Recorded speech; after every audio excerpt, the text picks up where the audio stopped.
everyone. Thank you for joining today. Today we have a very special guest. His name is Ramana Balchandran and he's an amazing Veena player. And I also have Hari here. And I'm very excited to talk to him and get to know him better. So welcome Ramana. Hello everyone, Namaste. Hello, how are you? Doing great. How are you? Good. So how are you spending your time during lockdown and how did you spend your time in the previous months? So my time was mostly spent with, of course, some music projects that I got to work on, some online concert programs, learned some Sanskrit, basic conversational Sanskrit, and also started uh, an online data science program. Uh, so yeah, it's Wow, basically. lot of things to keep you occupied. Oh yeah. And also we've kind of building a farm nearby, so some tree planting there. So what are you planning to grow? Sorry? What are you planning to grow in your farm? We have like about one third of the farm has forest trees, some fruit trees, eventually some vegetables and all that. Yeah. So to begin with, tell us more about you. Like where are you from? Where did you grow up? And of course, the most famous question, how did you get into music? So I was born and brought up in Bangalore. So my mom plays the veena and also sings. My father also is a vocalist. So my mom used to teach me basic vocal at home when I was about. So I started learning mridangam when I was 4. After my mom noticed me drumming on these cans and all sorts of things. So I started learning mridangam when I was 4, and then at home I used to learn basic vocal lessons under my mom. And when I was 9, I pointed out some nuance when my mom was practicing veena at home, and she asked me to play that. And I remember being able to quickly kind of not really kind of relate to the instrument very rapidly. So perhaps there's some connection that goes re-established. So that's how I started with Veena. It was actually an accident. So and then she took me to her guru, who was at that time settled in Bangalore, Sri Nagalakshmi ma'am. I learned under her for 3 years, and and after that I've been learning under my father, uh, Sri Balachandran. Rahul. Yeah, that's basically how I started my Veena journey. So when I heard your name for the first time, it rang me a bell that are your parents big disciples of Ramana Maharshi? And I can see that Ramana Maharshi's photo is behind you, and you are also from Tiruvannamalai. So Yeah, how big an influence has he been on your life and your journey so far? it's been a huge thing. So I've been coming to Tiruvannamalai since I was as long as I've known. So my parents have been visiting Tiruvannamalai since their college days, and it so happened that they realized after marriage that both were devotees of Bhagavan Ramana Maharshi, and so now we live in Tiruvannamalai. We shifted here last year, last December. So since then, we've been living in Tiruvannamalai, and yeah, that's how uh, the Bhagavan connection is like that. Amazing. So what are you studying? Because you're I'm so currently preparing for the entrance in this online data science program that IIT Madras has launched. So the exams are this month. So yeah, so I'm basically into that. So I did my A level exams last year and took a break of several months. I think about, yeah, it's been last November was my A level exams, and this November is the entrance exam. So I took a 1 year break, and yeah. So you said you used to play mridangam, but now you have completely switched your focus to Veena. So why is that? Why did you decide to quit? Not quit, but focus more on Veena rather than Mridangam. So the funny thing is, I actually didn't decide to focus more of my energies in one or the other instrument. I also sing, so that also I was equally interested in all these three, mridangam, vocal, and veena. But it naturally turned towards veena being the main focus. Perhaps because I started playing a lot of concerts when I was in I think eighth grade. So that's when I started performing in 2013. So it's been so it's naturally happened. So I didn't really choose to focus in Veena and not focus a lot of time in Mridangam. I do play Mridangam now and then, but yeah, most of my energies go into Veena playing now. So is there something you learned while you were playing Mridangam that has helped you Oh, in definitely. Veena? Oh, every time. So it still helps. And so basically, Mridangam gives you this um, a very wholesome and strong foundation for layam, as we call it in South India. So it's basic sense for the rhythm, so it's the rhythm sense that really helps you um, see, even perceive melodies in different ways. So uh, I wish I could demonstrate with examples. So I think we can do that later. But so basically, learning mridangam has helped me to kind of perceive, I kind of get a different idea of music, and it really helps me. It's mostly laya centric view that develops when you learn any percussion instrument, just like a Hindustani vocalist might learn tabla. So in that sense, and yeah, so I've been also into. I used to make a lot of korvais until a few years back. So korvais are these small mathematical compositions that we play on the mridangam, and also playing in um, uh, melody concerts. So whether it's Mhm. vocal or veena, we have these small, as they call it, tihais in. So things like that. So tihai is just one a small example. So I used to make a lot of these korvais. That used to be my pastime. So I used to make literally hundreds of them. Uh, and yeah, so they've kind of mutually helped each other. So even in Mridangam, you get a sense for how you have an idea of what an ideal accompaniment for a Veena concert would be, or any melody. And that kind of, so developing my melody knowledge, so to say, kind of gives me a better idea of how an ideal mridangist would like to have on stage. And also developing the mridangam sense helps me incorporate certain aspects of music much better. Right. So what is it that you derive from your music? So for example, if I am listening to music, it's just to relax myself and it just uplifts my mood. So what is it that you derive when you are playing Veena or when you're singing or when you're listening? Hmm. So, so more than listening, I would rather go practice now. I've not been a huge listener of music actually. I have listened to a lot of music, and that's why we are whatever makes us as a music. The musicality in us is largely because of what we listen and assimilate from that. But when I practice, um, I mean, it's just that. I mean, there are different things that give a lot of pleasure when you practice. It might be as simple as just dwelling on a note and enjoying a certain mood in a raga, or just enjoying. I might just, I mean, it's different things. It's so many things that give me a lot of enjoyment when I practice. So, so you could think of it, if I have to put that in one sentence, each note has its own flavor or Right. mood that evokes in me in a Mhm. particular raga. So I look forward to completely exploiting that mode that can be potentially evoked and try to be very intense in that. So how many hours in a day do you practice? Please don't ask me that.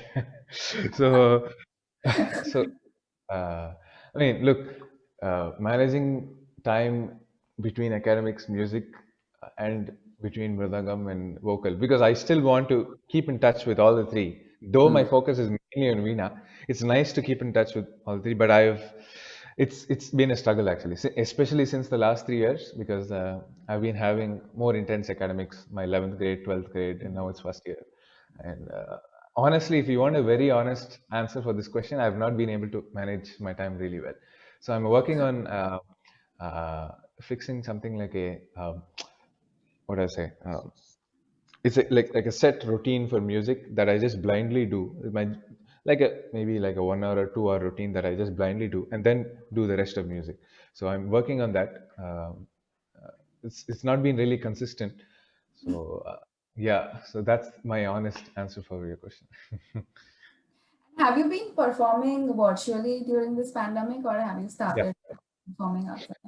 Yeah, How? I've had several virtual online concerts, um, both inside India and outside India. So the recent one outside India was for Purdue University. Yeah. Um, I yeah, remember. and yeah, so there have been other than the online concerts, there have been these music projects that have, it might be playing for a certain album or contributing uh, your music for like singles, all that. So it's been. Do you miss being on stage? Um, well, I miss being on stage when I actually perform an online concert. That's when I miss it. So other than that, I'm fine. I'm happy, practicing at home if I get the time to, and if I have the mood to practice. But other than that, the time when I really miss being on stage is when I actually have to just play to a single camera with no mridangist because I live in Thiruvannamalai. It's kind of a remote place. So that's when I really miss being on stage because there's a lot of this. I mean, now is when I'm realizing that I myself, to some extent, underestimated the importance of co-creation on stage. Yeah. Exchanging. It's not only the music, but it's about how each one's music drives the other one into certain paths that you would otherwise not take. So I might have a mridangist beside me, and he would play a certain groove that would direct me in a certain direction that I would have otherwise not, got to explore. So it's this. So I would have done that to him, and that experience is something that I really miss playing online concerts. And other than that, there's a lot of um, energy that we can harbor from Exactly. the Right. audience. So there's a lot of positivity that you can Yeah, derive exactly. from the audience. That is something definite. So that's the reason why I think online concerts are going towards being shorter than live concerts. So these days you just, um, I mean, I've not seen like a 2.5 hour or 3 hour online program because it is also not that inspiring for the artists themselves to play such a long concert Correct. just a You can't single see the camera. audience. Exactly. Yeah. So Yeah, I even mean, in live programs, you might have 500 people watching the live program, but you practically don't see anyone. So it's not. exactly. Yeah, when we go for any concerts, we enjoy because there are so many people cheering, and that aura and vibes that Exactly. there in the auditorium is just, so good. And you enjoy that. But in virtual concerts, you don't really get that. Definitely, for sure. And you mentioned about a mridangam player playing something and that takes you Yeah. to a different place. So how much of the improvisation happens live versus how much do you decide not to improvise and stick to what you have rehearsed as far as these concerts are concerned?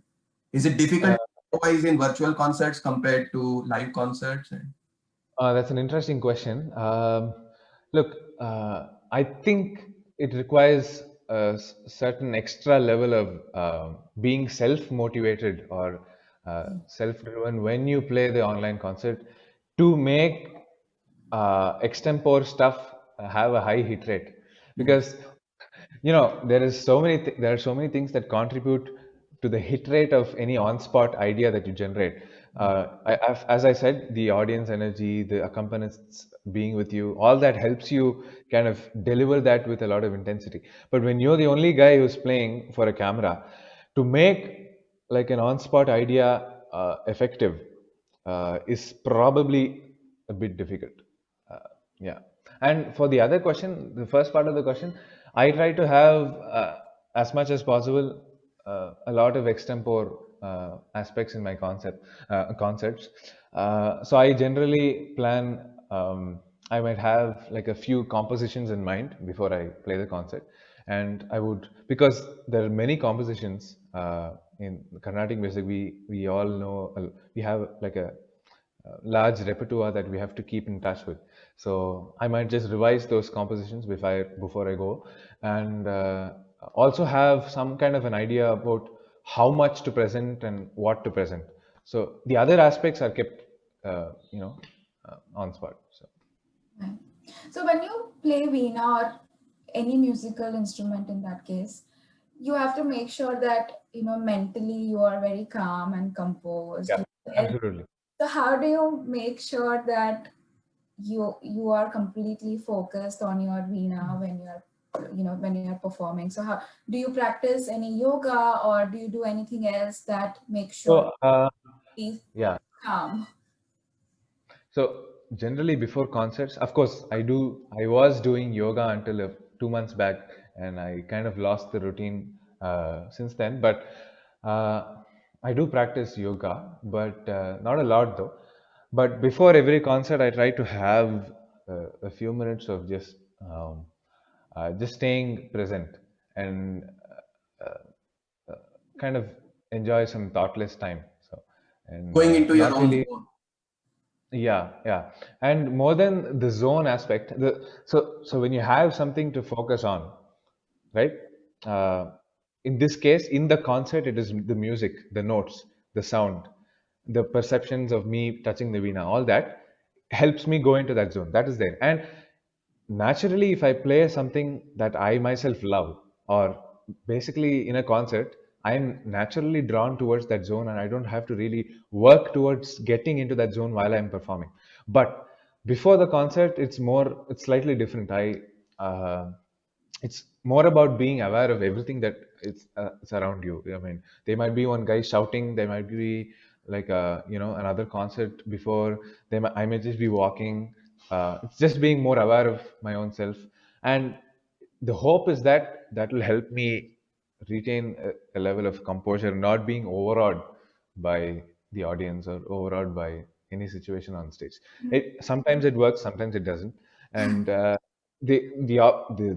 most obvious example where it's easy to get overawed is, let's say you're playing the concert and in the middle another great artist comes and sits by in the audience, and that's when so you're conscious about that person. I must impress that person. You might tweak your plans to suit that person's taste and all that. I mean, it's a temperamental thing. Some artists are beyond that. I know some artists who just do their thing so intensely that they don't really care about who's there, and that's not easy. It's easy to say that you must be like that, where you ignore the presence of. I mean, it's not like you disrespect the audience. It is you have. I mean, without the audience, you're no one. So it's not that you disrespect the audience, but it's more about just coming to terms with the reality. So it's okay. Yeah. So, okay, there's a great person there. Okay, so what? I just have to do my best. So that's not easy. Yeah, I can relate to this because before talking to you, I was like, I'm talking to such a great artist. Oh. What am I gonna say? So I can totally relate to what you're saying. So has there been a concert or a time when, after the concert, you were so satisfied with your performance? Some days it happens that, I could have done better. And some days it would be that, oh, wow, this is what I wanted to play. And that came out really well. So yeah, there's that sensation, that positive sensation of having achieved something great, and it's never plenary, so it's never complete. So I might be happy with a certain concert, saying, "Oh, this came out decent, and I'm happy with the work that I put in and the results that I got." But I should say that most of the time it's the opposite. So you only focus on analyzing what went wrong, and in I think in one way that should be there. And if we focus too much on um, the good things that we did in the concert, we might fall into the trap of being complacent. So, and for that I must thank my parents because they keeping me on check every time. So it's not allowing the slightest bit of anything to go here. So just cut. So, and Tiruvannamalai being a place where you just anyone else, so you're just zero here. No one cares who you are, and it's just like a beautiful place in that sense. So many people who are doing colossal work since decades, no one knows about them, and to see such people is very inspiring. Yeah. Correct. So we have people watching our live, and if you have any questions at any point, just write your questions in the comments, and we will take the questions towards the end. So feel free to ask anything in the comments. Moving on to the next question, you did a tour in Yeah. US tour in 2018. So how Yeah. was that experience? Oh, it was a very enjoyable experience for me, and to be able to visit 24 cities to perform with a wonderful friend Sumesh Narayanji on the Mridangam. He's a very nice person to travel with, very light to travel with him, and wonderful player, of course. And we had a great time, a lot of learning, musical learning, and all sorts of learning. So, uh, and I traveled with my mom, so it was me, my mom, and Sumeshji. And yeah, it was. I mean, the travel was quite tiring now and then. So we had to, shuttle between the eastern coast, and it's common for all musicians who tour. So you have a concert in the east coast, and then the next day you have one in the west coast, and you kind of have to skip a few hours of sleep, and then you sleep for like 12 hours, and then you sleep for 4 hours, and all that was kind of crazy, but it was nice. And uh, one thing that I remember, I mean, there were a lot of these funny experiences there. I mean, you have all that. But one thing that drove me crazy in the US was, of course, I've been in the US when I was really small. So when I was 1 year old, so my parents had to stay there for some time. But practically, that was my first US trip. So one thing that drove me crazy was the orderliness, the order there, and the cleanliness. It's so nice. I mean, it's so nice to see a place like that. But after some point, you get homesick and you want to see some garbage bins Yeah, here and some your thrown. Indianness comes out, right? Exactly. And you want like a rickshaw to go past you and some cows to cross the road and all that. So, Yeah, that happened with us too when we Yes. came here back in 2016.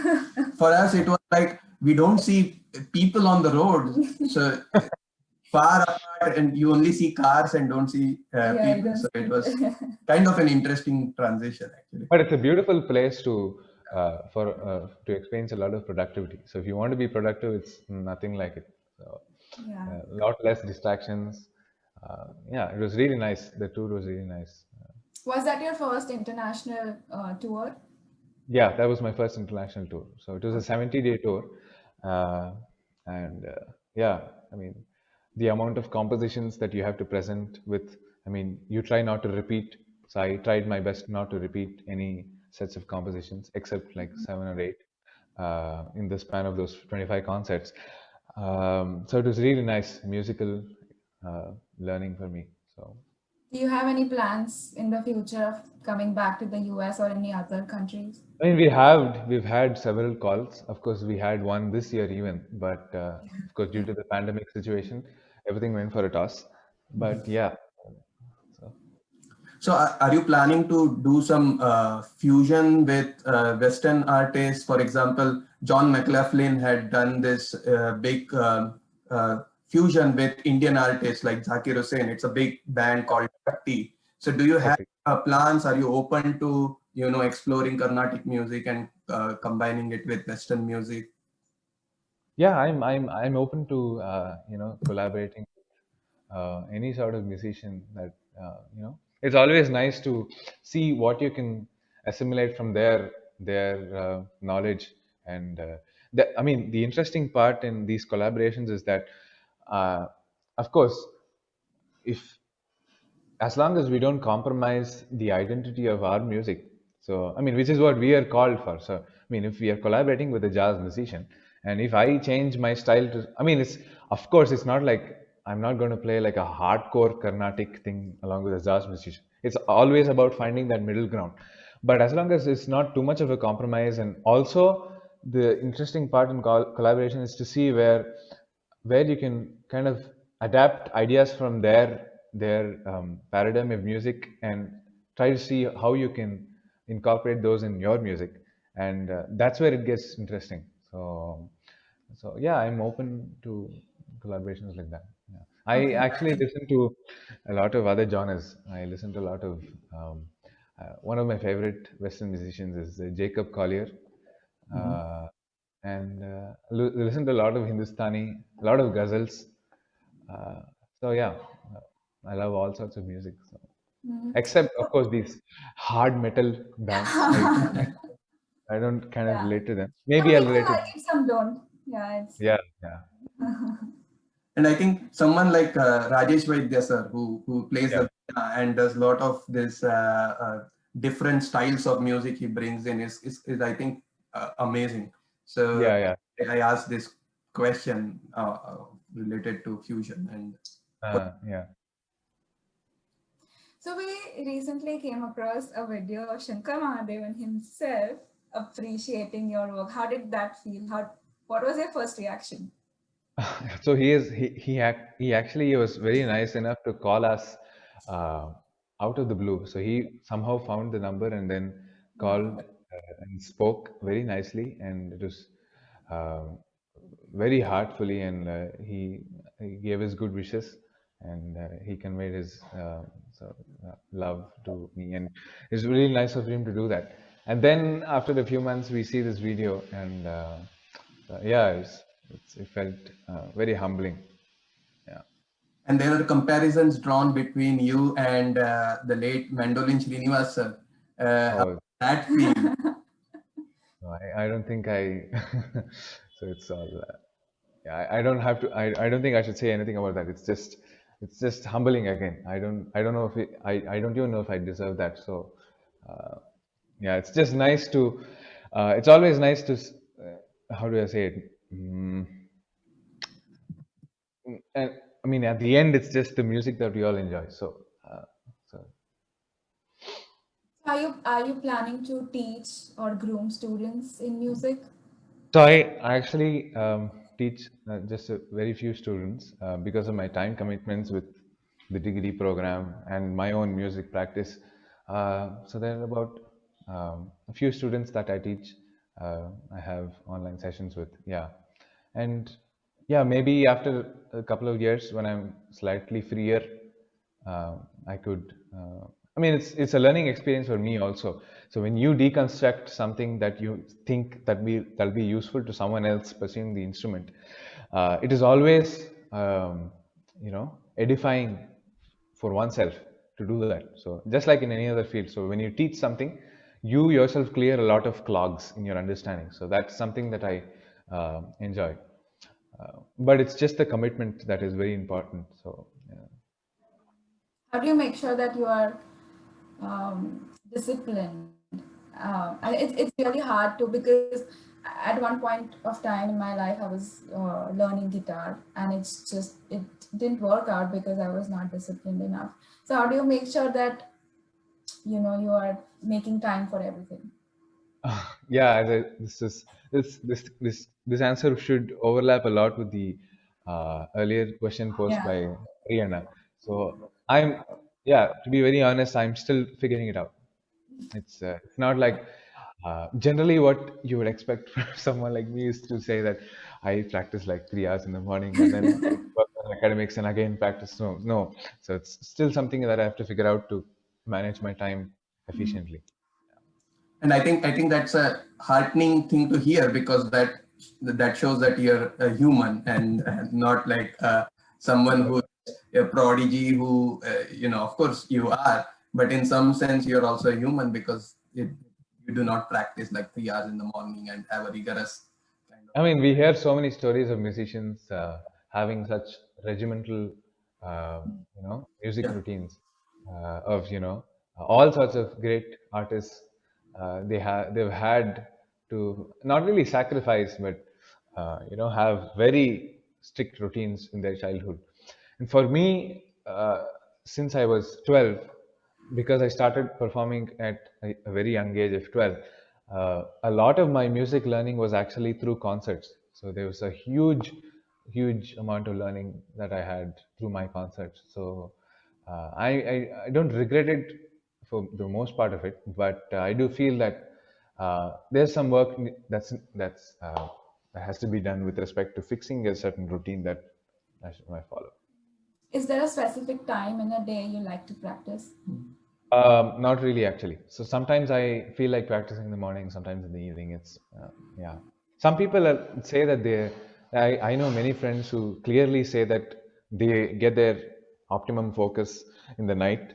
Some get it. I don't know of any person who says they practice intensely in the morning. Most people seem to be night owls.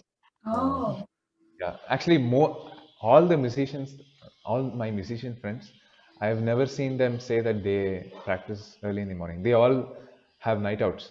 yeah. So, yeah. And who is your inspiration?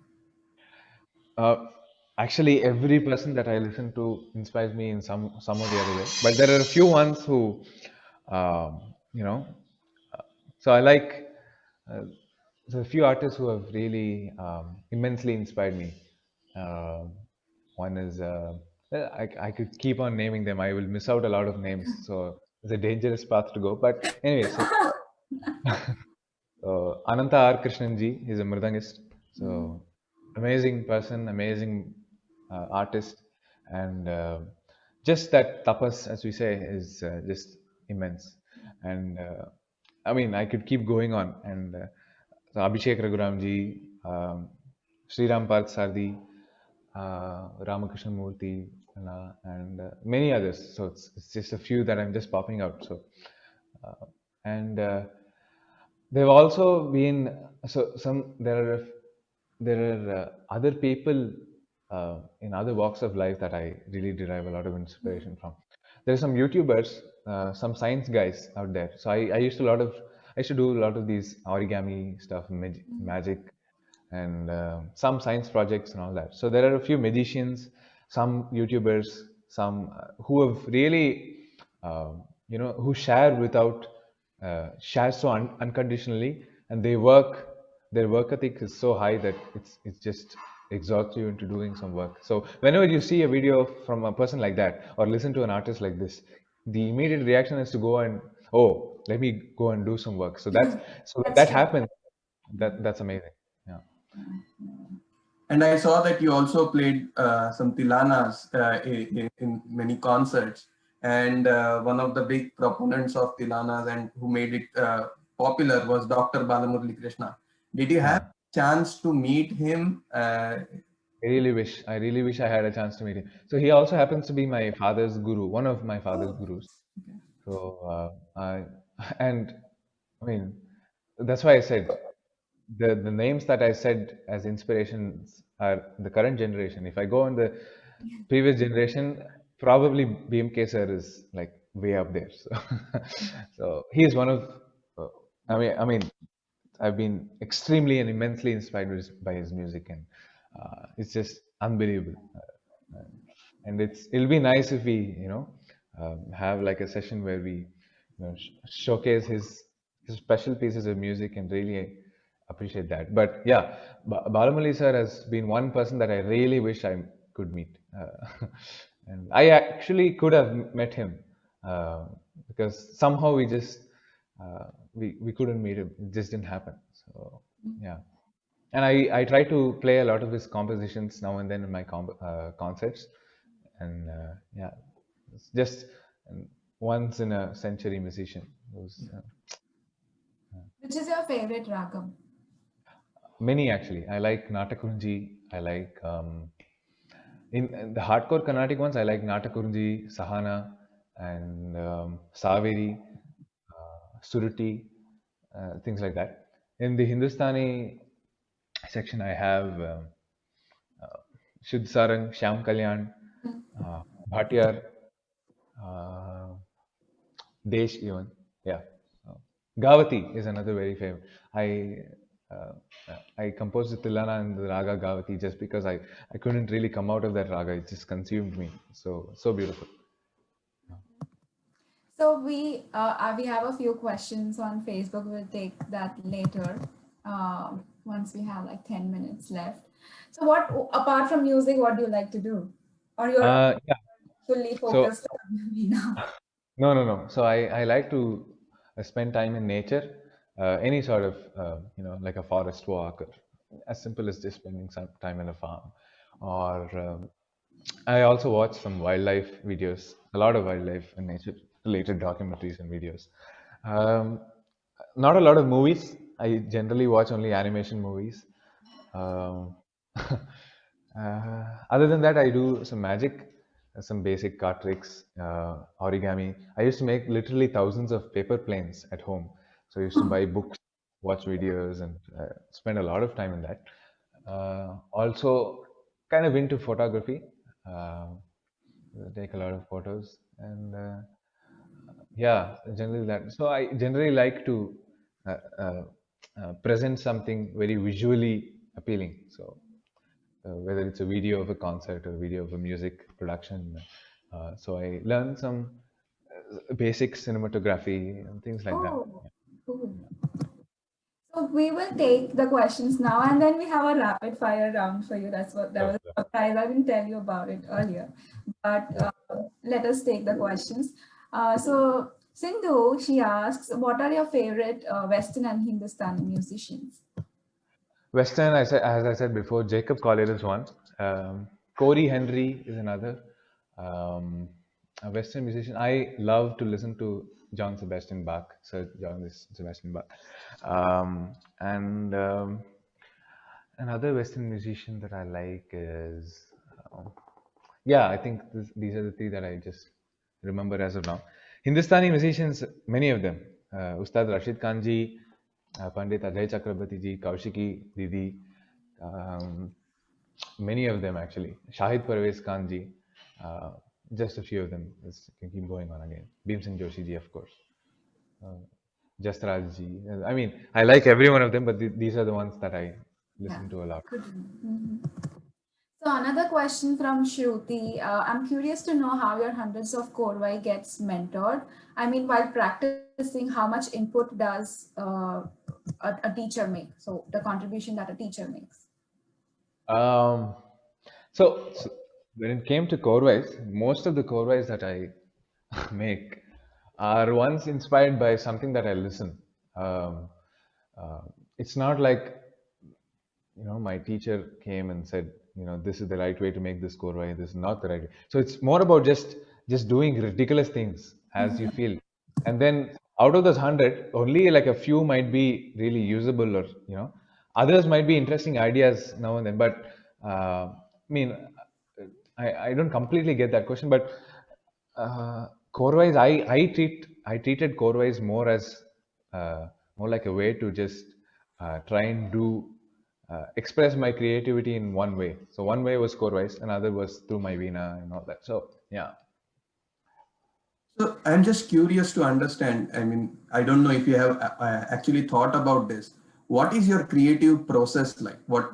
How exactly? Is there a formulaic thing? Or I mean, I know it's a difficult question, but I think it's an important question because uh, people can learn and try to replicate that if there is a possibility to understand the creative Of processes. course. Yeah.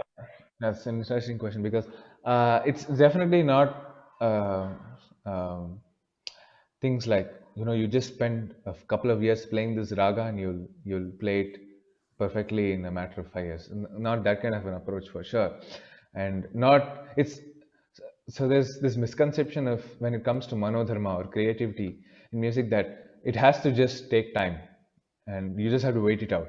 So that's actually not that true. So we can actually devise very systematic ways to identify specific aspects of creativity, whether be it an alapana or swara or neraval or composing. It can actually be there's you can work on very specific aspects systematically to basically strengthen neural networks in a way that you become more spontaneous. So basically, it's in one sentence. For you to be able to produce better stuff spontaneously, you have certain things that you can definitely practice very systematically, not spontaneously. So non-spontaneous practice can be devised in a way such that it helps spontaneous delivery. So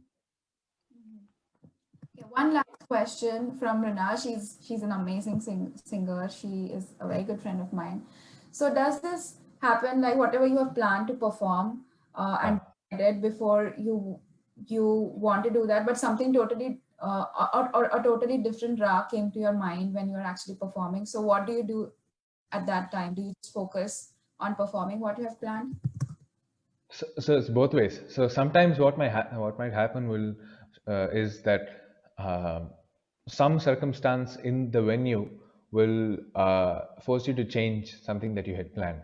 So that has happened, and there you just have to play it. So it's I mean it's there. It's completely dependent on how how good your sadhana is. So there have been a lot of failures, some successes. So it's always a mix, but.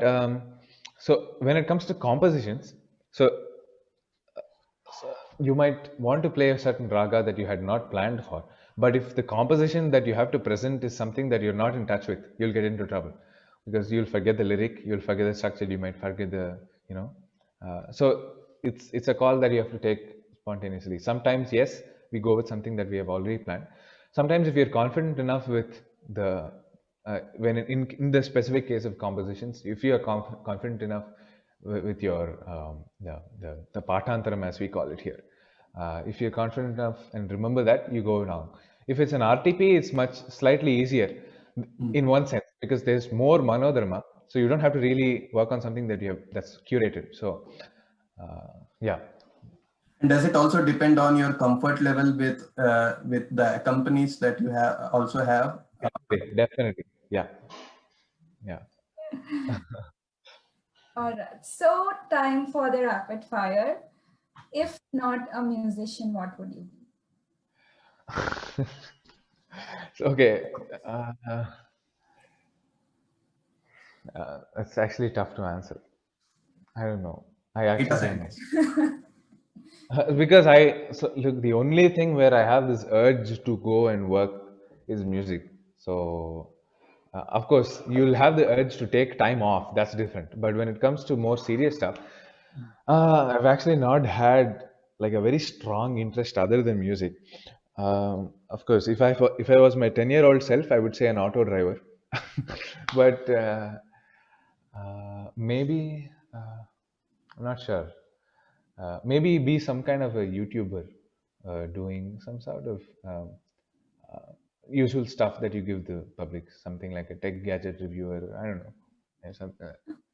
So it's good for the Rasikas that you don't have A plan B. Plan B because then you can listen to your music for a long time. That's a good mix actually. So one person you would want to collaborate with, either in the present or maybe someone in the past you would have wanted to collaborate with. Definitely BMK sir. If I had gotten this opportunity to share the stage or just meet him and just discuss music, that would have been amazing. Yeah. One thing you absolutely cannot live without. My flashlight. Why is that so? So, I mean, again, some people would have expected me to say Veena, but I mean, of course, that's there. But flashlight, so I've been kind of mad about flashlights and watches and pens, more about flashlights actually. So, it's almost more like a fixation. I carry a flashlight even in the day. So, I've spent so much time researching on the best flashlights available in the market, and I have this amazing flashlight called LED Lenser. So you should look it up. So it's a German brand. They make these really hardy flashlights. It's almost like the Apple of flashlights. So it's kind of premium, but it's really worth it. And also because we live in Tiruvannamalai, it's really useful to have a Yeah. the So you can also pursue your hobby of being a YouTuber. You can review these flashlights and give more Review. reviews on. Yeah. So, fun fact about you, something that people don't know. About you. This some know about this. I am a huge Harry Potter aficionado. Ah, Yeah. so you have read all the books. No, I've read 3 of the books. I've watched all the movies multiple times. I should complete reading the books. They're amazing. Yeah. That makes my next question redundant because my next question was, what is your favorite book? Oh, okay. My favorite book. Uh, my favorite book as of now is, of course, the Harry Potter series are great. I have actually not read a lot of books. That's the problem. So I've actually probably read, including the Harry Potter series, I've read only 6 books my entire life. So I've been it's not such an avid reader. So Okay. So the first thing you would want to do after the pandemic situation is over. maybe go on a trek to the Himalayas. Oh, wow. Cool. Yeah. Live concerts or virtual concerts? Oh, definitely live. Sorry. What is your favorite food? I like North Indian food. I also like foods like pizzas and pastas, so we make some at home. But anything other than Pongal, I'm fine. So I just can't take Pongal. You mean the Venpongal, not the uh, Chakra Pongal. not both. Both. Chakra Pongal is manageable, but Ven Pongal is something that I just can't put through. So All right. That brings us to the end of this interview. Thank you so much, Ramana. This was pleasure. it was really great and so much to learn from you. And thank you so much. I know you already have a lot of things going on. I really appreciate you taking out time for this interview. Thank you so much, and thank you to all our viewers and posting such great questions. I hope Ramana was able to answer your questions. Thank you so much for joining. Bye. Thank you. Bye bye. Bye bye bye.